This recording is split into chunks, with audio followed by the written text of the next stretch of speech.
Hello everyone. आपका अपने faculty hub channel में बहुत बहुत स्वागत है, बहुत बहुत अभिनंदन है। जय श्री बालाजी की जय माँ करनी। कल अपन पढ़ रहे थे, परसों पढ़ा था, कल अपनी मैथ की क्लास हुई थी। क्योंकि एक दिन छोड़ के एक क्लास ही ले पा रहे हैं अपन, ज़्यादा इतना टाइम नहीं मिल पा रहा है, तो उसके लिए मैं आप लोगों से माफ़ी चाहूँगा कि एक दिन छोड़ के एक क्लास ले रहा हूँ। लेकिन एक क्लास रेगुलरली होगी अपनी। एक क्लास चाहे मैथ की हो चाहे साइंस की हो, वो रेगुलर चलती रहेगी। ठीक है, तो आप बने रहिए फैकल्टी हब के साथ। ठीक, चलो आगे देखते हैं। आज अपन कोशिकांग पढ़ रहे थे। कोशिकांग में अपन ने क्या क्या पढ़ लिया था, वो सारी चीजें पढ़ ली थी। माइटोकॉन्ड्रिया, लवक वगैरह, ये सारी चीजें पढ़ ली थी अपन ने।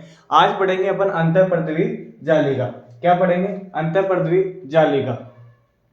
अंतःपृथ्वी जालिका को क्या बोलते हैं? Endoplasmic reticulum. क्या बोलते हैं? Endoplasmic reticulum. चलो देखो, अंतःपृथ्वी जालिका,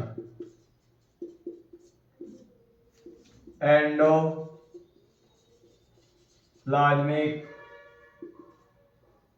रेटिकुलम या ईआर शॉर्ट में। ठीक है, ये बोलते हैं। अब देखो, अंतःपृथ्वी जालिका की बात करूं तो अंतःपृथ्वी जालिका कैसी होती है, मैं बात करता हूं अंतःपृथ्वी जालिका की। ये अपनी कोशिका है। ठीक है, ये अपनी कोशिका है। अब अंतःपृथ्वी जालिका की अपन बात करते हैं तो अंतःपृथ्वी जालिका में भी कुछ देखो कैसे कैसे क्या क्या पाई जाती है। देखो अभी बताता हूं। अंतःपृथ्वी जालिका, एक सेकंड रुकना। देखो, यहां से स्टार्ट होती है ये,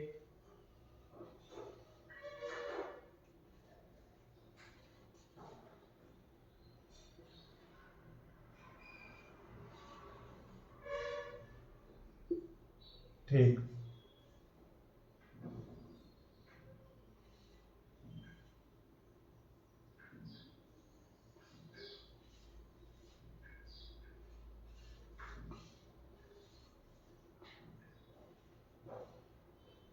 ऐसे होते। इसमें कुछ ऐसे कण पाए जाते हैं, ठीक, जिनको क्या बोलते हैं? राइबोसोम। जिनको क्या बोलते हैं? राइबोसोम। अब अंतःपृथ्वी जालिका की बात करता हूं। इधर कोई कण नहीं पाए जाते, इधर कोई कण नहीं पाए जाते। देखो, कोशिका सेल के आंतरिक कंकाल का निर्माण करती है। अंतःपृथ्वी जालिका है वो कोशिका सेल के किसका निर्माण करती है? कोशिका सेल के आंतरिक, कोशिका के आंतरिक संरचना, आंतरिक संरचना का निर्माण करती है। किसका निर्माण करती है? आंतरिक संरचना का निर्माण करती है। ठीक है, आंतरिक संरचना का निर्माण करती है। इसके खोजकर्ता कौन थे भाई? इसके खोजकर्ता कौन थे? खोजकर्ता, अंतःपृथ्वी जालिका के खोजकर्ता पोर्टर। कौन थे? पोर्टर। कौन थे? पोर्टर। अब देखो, इसमें दो प्रकार की अंतःपृथ्वी जालिका पाई जाती है। तो क्या होती है? खुरदरी, रफ, ये होती है चिकनी।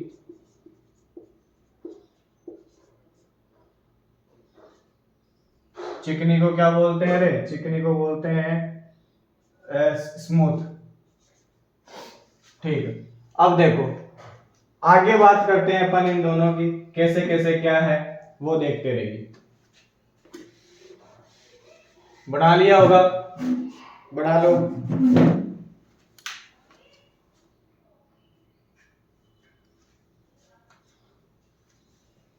चलो आगे चलते हैं।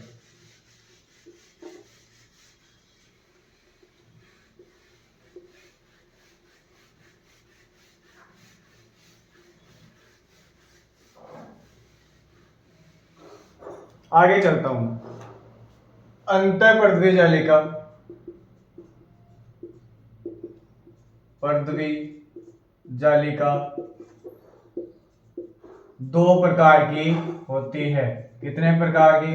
दो प्रकार की होती है। अंतःपृथ्वी जालिका भाई कितने प्रकार की होती है? दो प्रकार। पहली है पहली क्या है, पहली खुरदरी, खुरदरी को क्या बोलते हैं, खुरदरी को क्या बोलते हैं, rough, rough ER, rough endoplasm reticulum लिख दो। और दो होती है स्मूथ चिकनी ईआर, ठीक, ये होती है। अब बात करते हैं देखो आर ई आर की, आर ई आर की बात करते हैं अपन। पहली चीज की बात करते हैं तो पहली चीज की बात करते हैं तो इस पे राइबोसोम नहीं पाए जाते। इस पे क्या नहीं पाए जाते, इस पर राइबोसोम, राइबोसोम नहीं पाए जाते। क्या नहीं पाए जाते, राइबोसोम नहीं पाए जाते हैं। तथा राइबोसोम नहीं पाए जाते तथा आर की सतह पर प्रोटीन संश्लेषण होता है। तथा आर ई आर की सतह पर क्या होता है, प्रोटीन संश्लेषण। क्या होता है, प्रोटीन संश्लेषण होता है, प्रोटीन संश्लेषण होता है। अब देखो मैं बात करता हूँ अंतःपृथ्वी जालिका। अंतःपृथ्वी जालिका दो प्रकार की होती है, उसमें आरिया रफ सरफेस होती है, एक स्मूथ सरफेस होती है। बाद में बात करिए अपन आरियार की, आरियार में राइबोसोम नहीं पाए जाते, जबकि तो इसमें आरियार की सतह पर क्या पाया जाता है, प्रोटीन संश्लेषण पाया जाता है। अब आगे बात करता हूँ, इसका स्क्रीनशॉट ले लो जल्दी से। आरियार की बाद में स्मूथ का अपन करते हैं, स्क्रीनशॉट ले लो, स्क्रीनशॉट ले लिया होगा। अब चलते हैं अपन अंतःपृथ्वी जालिका, अभी पूरी हो जाएगी, फिर पढ़ेंगे अपन गोल्जी काय के बाद राइबोसोम पढ़ेंगे, ठीक है। फिर यहीं पे अपनी क्लास को विराम देंगे। ये 3-4 चीजें आज पढ़ेंगे, ज्यादा नहीं पढ़ेंगे। अब देखो आगे आर ई आर अपन ने पढ़ लिया। अब एस ई आर की बात करते हैं, स्मूथ की बात करते हैं। एस ई आर, इसमें क्या पाए जाते हैं, इसमें राइबोसोम नहीं पाए जाते। और उसमें सॉरी आर ई आर पे राइबोसोम चिपके हुए रहते हैं, भाई लिख लेना। आर ई आर पे राइबोसोम चिपके हुए रहते हैं और एस ई आर पे राइबोसोम नहीं पाए जाते। एस ई आर पे राइबोसोम नहीं पाए जाते। इस पर राइबोसोम नहीं पाए जाते हैं। क्या नहीं पाए जाते हैं, राइबोसोम नहीं पाए जाते हैं। तथा इसकी सतह पर क्या होता है, इसकी सतह पर क्या होता है, वसा, इसकी सतह पर स्टीरॉइड है, वसा के संश्लेषण का कार्य करती है। इसकी सतह पर एसईआर है, वो स्टीरॉइड एवं वसा के संश्लेषण का कार्य करती है, के संश्लेषण का कार्य करती है। अब देखो आपको पता है कि मैंने आर ई आर तो क्या होती है, उसमें वसा के, उसमें तो चिपके हुए रहते हैं राइबोसोम के कण, लेकिन इसमें राइबोसोम के कण चिपके हुए नहीं रहते हैं, ठीक है। इसकी सतह पर एसईआर स्टीरॉइड है, वसा के संश्लेषण का कार्य करती है, और उसमें आर ई आर की सतह पर प्रोटीन संश्लेषण होता है। तो ये था अपना क्या, अंतःपृथ्वी जालिका। अब देखो आगे पढ़ेंगे अपन गोल्जी काय के बारे में, तो आप थोड़ा सा इसको लिख लीजिए, फिर गोल्जी काय की बात करता हूं मैं। लिख लो जल्दी से, लिख लो जल्दी लिखो। चलो आगे चलते हैं, स्क्रीनशॉट ले लिया होगा। अब आगे देखो, आगे की बात करता हूं तो आगे आता है, आगे क्या आता है, गोल्जी काय की बात करता हूं मैं। तो गोल्जी काय का डायग्राम मैं आपको बताता हूं पहले तो। देखो ये केंद्रक हो गया। अब देखो गोल्जी काय किस तरीके से रहता है, गोल्जी काय ऊपरी सतह की तरीके से रहता है,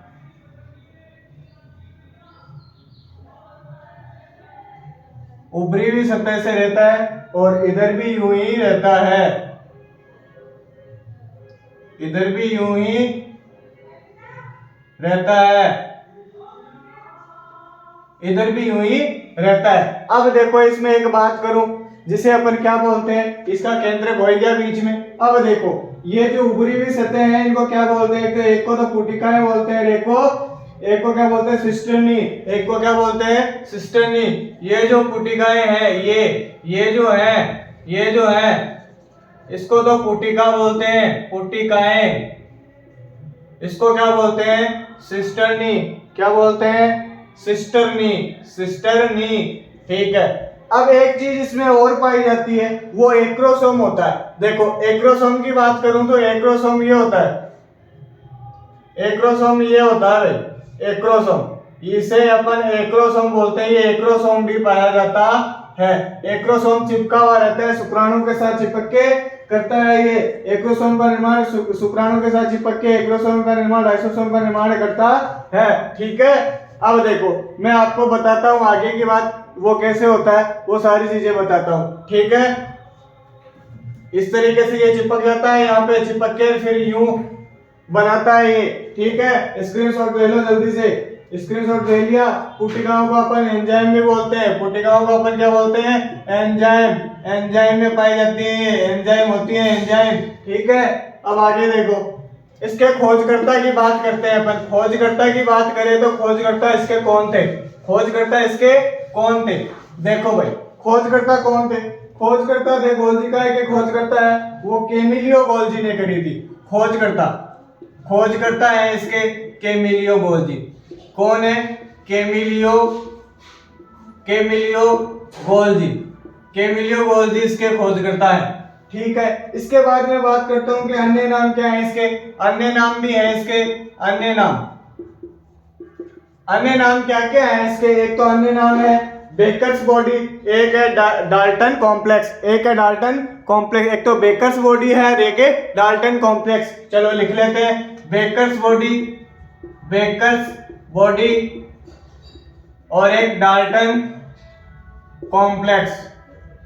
अब बच्चे बोलेंगे भाई आपके पास सर ये डीजे की आवाज कहां से आ रही है, तो पड़ोस में बज रहे हैं, तो टेंशन मत करो, अपने लिए नहीं बज रहा भाई, वो है अपने लिए अभी बहुत टाइम है, ठीक है। नौकरी लग जाओ पहले, उसके बाद बजाएंगे अपन भी, ठीक। आगे चलो, गोल्जी काय, गोल्जी काय में देखो, गोल्जी काय का मुख्य कार्य होता है विभिन्न संरचनाओं जैसे शुक्राणु के एक्रोसोम का निर्माण करना और एक लाइसोसोम का निर्माण करना। देखो लिखो गोल्जी काय का, गोल्जी काय, गोल्जी काय का मुख्य कार्य, मुख्य कार्य विभिन्न संरचनाओं का निर्माण करना, विभिन्न संरचनाओं, विभिन्न संरचनाओं का निर्माण करना, जैसे निर्माण करना जैसे एक्रोसोम का निर्माण, शुक्राणु से एक्रोसोम का निर्माण। देखो शुक्राणु के एक्रोसोम का निर्माण। दूसरा क्या है, दूसरा है लाइसोसोम का निर्माण, लाइसोसोम का निर्माण। क्या है, लाइसोसोम का निर्माण ये। अब देखो बात करें अपन गोल्जी काय की, वापस गोल्जी काय की खोज करी थी किसने, कैमिलियो गोल्जी ने करी थी। अन्य नाम है बेकर्स बॉडी और डाल्टन कॉम्प्लेक्स, ठीक है। बाद में गोल्जी काय का जो मुख्य कार्य होता है वो विभिन्न संरचनाओं का निर्माण करना और शुक्राणु के एक्रोसोम और लाइसोसोम का निर्माण करना है, शुक्राणु के एक्रोसोम और लाइसोसोम का निर्माण करना है। चलो आगे चलते, जल्दी से स्क्रीनशॉट ले लो, जल्दी से स्क्रीनशॉट ले लो भाई, ले लिया होगा स्क्रीनशॉट। अब आगे चलते हैं, आगे देखो, आगे की बात करते हैं अपन। देखो आगे समझ में नहीं आता तो भाई स्किप कर करके देख लिया करो, ठीक है, ठीक है, स्किप कर करके देख लिया करो। मैंने कमेंट बंद कर रखे हैं क्योंकि तुम पढ़ोगे नहीं, अगर कमेंट ऑन कर दूंगा तो मुझे पता है लाल लाल क्यों। चलो आगे आता है राइबोसोम। अब राइबोसोम पढ़ेंगे अपन, क्या पढ़ेंगे, राइबोसोम, राइबोसोम के बारे में। राइबोसोम के खोजकर्ता कौन थे भाई, पेलाडे। कौन थे खोजकर्ता, पेलाडे। कौन थे, पेलाडे। पेलाडे खोजकर्ता थे, इसलिए इनको क्या कहलाते हैं, इसीलिए इनको पेलाडे गण कहते हैं। क्या कहते हैं, पेलाडे गण, पेलाडे गण कहते हैं। अब आगे बात करता हूं मैं, पेलाडे गण कहते हैं ये कोशिका द्रव्य में आर की सतह पर चिपके हुए और प्लाज्मीय लवक एवं माइटोकॉन्ड्रिया में भी होते हैं। क्लोरोप्लास्ट या माइटोकॉन्ड्रिया में भी होते हैं। ये आर की सतह पर तो चिपके होते हैं, रफ सरफेस होती है ना, खुरदरी वर्धवी जालिका, आर खुरदरी अंतःपर्दवी जालिका होती है ना की सतह पर चिपके हुए एवं क्या होते हैं, क्लोरोप्लास्ट। क्या होते हैं, क्लोरोप्लास्ट या लवक एवं माइटोकॉन्ड्रिया में भी होते हैं एवं क्लोरोप्लास्ट एवं लवक या माइटोकॉन्ड्रिया में भी होते हैं। लवक या माइटोकॉन्ड्रिया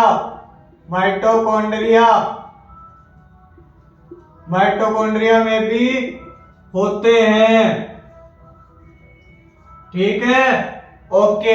अब देखो आगे बात करता हूं मैं डायग्राम की। तो ये डायग्राम है, डायग्राम दिख रहा है सबको? दिख रहा है क्या डायग्राम? दिख रहा है डायग्राम दिख रहा है। तो देखो डायग्राम में आपको दिखाता हूं मैं। ये केंद्रक है, ये देखो हो गया। अब देखो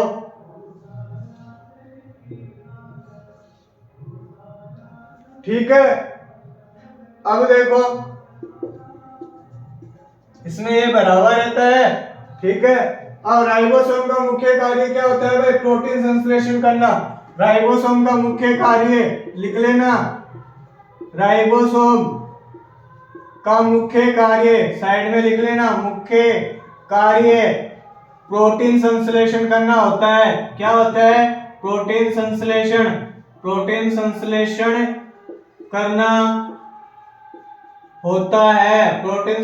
करना होता है। ओके, अब बात करते हैं आगे। राइबोसोम प्रोकैरियोटिक कोशिका में 17 प्रकार के तथा यूकैरियोटिक कोशिका में 80 प्रकार के पाए जाते हैं। अब देखो आगे बात करेंगे, लिखेंगे तो पहले ये लिख लो आप, फिर उसके बाद आगे की बात करते हैं। चलो लिखो जल्दी से, फिर आगे की बात करते हैं। जल्दी से लिख लो भाई, जल्दी लिखो, जल्दी। इतना टाइम नहीं दिया जाएगा आप लोगों को, ठीक है? साथ साथ लिखते जाया करो, समझते जाया करो। समझ में नहीं आए तो पीछे स्किप कर करके बार क्लास लिया करो, समझ में आ जाएगा। ये एसएससी है, कोई छोटी मोटी एग्जाम नहीं है। ठीक है, सेंट्रल लेवल की जॉब है। ठीक है, चलो आगे बात करते हैं अपन। आगे देखो, राइबोसोम है, राइबोसोम प्रोकैरियोटिक कोशिका में, राइबोसोम प्रोकैरियोटिक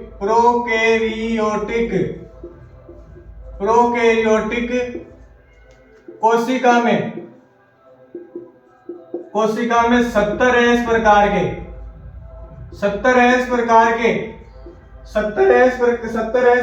के तथा यूकैरियोटिक कोशिका में 80 प्रकार के राइबोसोम पाए जाते हैं। तथा यूकैरियोटिक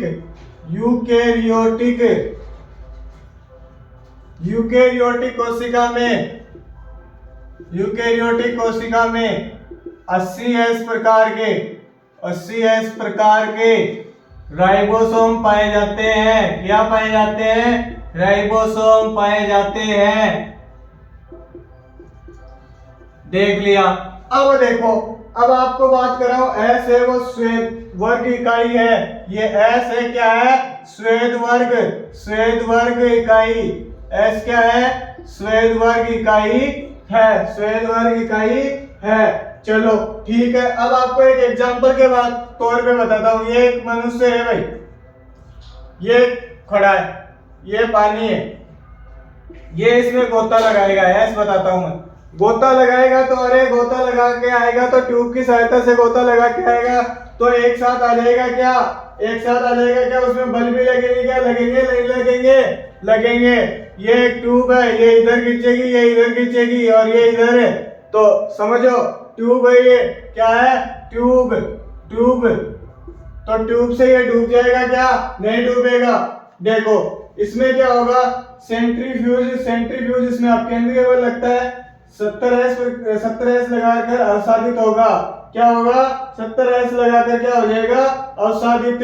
देखो सेंट्रीफ्यूज, सेंट्रीफ्यूज होगा इसमें, जब ये गोता लगाएगा सेंट्रीफ्यूज, जिसमें अपकेंद्रीय बल होगा। कौन सा बल है? अपकेंद्रीय। इसमें कौन सा बल लगेगा भाई? अपकेंद्रीय बल होगा, अपकेंद्रीय बल होगा। 70s लगाकर क्या हो जाएगा? ये अवसादित। इसने 70s प्रकार का बल लगाया तो क्या हो जाएगा? अवसादित। क्या हो जाएगा? अवसादित हो जाएगा। ठीक है, छाप लो जल्दी से, छाप लो। 70s और 80s प्रकार की बात करते हैं अपन, फिर अपना हो जाएगा राइबोसोम पूरा। फिर अपना क्या हो जाएगा? राइबोसोम पूरा। जल्दी से छाप लो, जल्दी से छापो, छापो छापो, इतना टाइम नहीं है मेरे पास। रोज इतनी तो देर की क्लास होती है, वो भी आप नहीं पढ़ रहे हो। अरे पढ़ो, काम आएगा। चलो आगे चलते हैं अब अपन। लो आगे चलो। अब 70s प्रकार के 80s प्रकार के क्या होते हैं ये जान लेते हैं अपन। ठीक है, राइबोसोम में ये क्या काम आते हैं? देखो 70s प्रकार, 70s और 80s। अब देखो इसमें, देखो बात करता हूं मैं, इसमें बात करता हूं तो 50s प्लस 30s प्रकार के क्या होते हैं? छोटी छोटी उप इकाइयां पाई जाती है। क्या पाई जाती है? छोटी छोटी उप इकाइयां, उप इकाइयां पाई जाती हैं, उप इकाइयां पाई जाती हैं। ठीक है, उप इकाइयां पाई जाती है। अब देखो 80s में है, इसमें 60 प्लस 40s प्रकार की, 40 प्लस s प्रकार की पाई जाती है उप इकाइयां। क्या पाई जाती है? उप इकाइयां छोटी छोटी। अब देखो आप बोलोगे सर 50 प्लस 30 तो 80 हो गए, और आप बोलोगे 60 प्लस 40 तो 100 हो गए, लेकिन इन 50 प्लस 30 को क्या बोलेंगे अपन? 70, और इनको क्या बोलेंगे? 80। ठीक है, ओके। अब आगे बात करते हैं, दोनों उप इकाइयां मैग्नीशियम आयंस की सहायता से आपस में क्या जुड़ी रहती हैं? दोनों उप इकाइयां हैं, ये जो दोनों उप इकाइयां हैं मैग्नीशियम आयंस, मैग्नीशियम आयंस की सहायता से, की सहायता से आपस में क्या करी रहती हैं? आपस में जुड़ी रहती हैं, आपस में जुड़ी रहती हैं। चल, ये था अपना राइबोसोम भाई, ये था अपना राइबोसोम। ये राइबोसोम हो गया कंप्लीट। कल पढ़ेंगे आगे का कोशिकांग। ठीक है, तो 70s और 80s प्रकार मैंने समझा दिया आपको। आज की क्लास इतनी थी, तो आज मैं लेता हूँ आप लोगों से, अब मैं विदा लेता हूँ। ठीक है, ध्यान से पढ़ें, अच्छे से पढ़ें। जय श्री बालाजी की जय मां करणी। Bye bye.